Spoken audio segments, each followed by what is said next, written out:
A few days ago, Uncle Lawrence suffered what they said was a stroke, an initial stroke. And he was brought to a hospital here in Bungoma. But when we thought that his condition was getting better, it actually turned out that it was getting worse.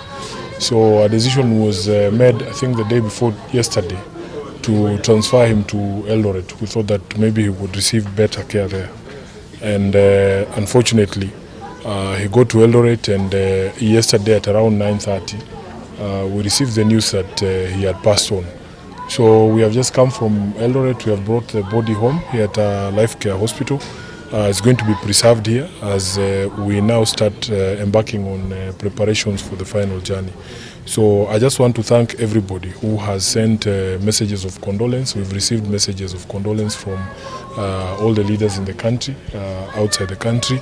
And we just want to say thank you for your support during this difficult period. And we are hoping that we will lay the plans that are necessary to give this hero of ours befitting send-off. Uncle Lawrence has been very healthy. In fact, he is one of the most active amongst his brothers, if you see. He was very fit, and this gentleman here will attest to it. So his death was quite unexpected. But they say that everything happens in accordance with God's will and plan. So it was quite an unexpected death, and we really do not understand why he had to go now, because I don't think it was his time yet. But we leave everything to God and just pray that God may rest his soul in eternal peace. You know, one of the things that he used to tell us, and all of these guys who stayed with him know, he said that a good name is better than riches. We who have come after him inherited from him a very good name. That name has opened doors for many of us. I don't think there's anybody who carries that Sifuna name who has not borne the fruits of that name. And it is because of Uncle Lawrence.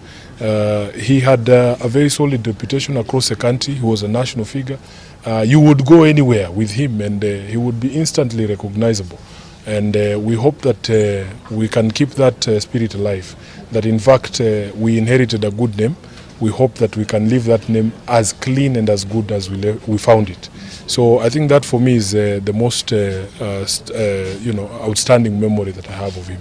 Thank you very much. Thank you. Asante.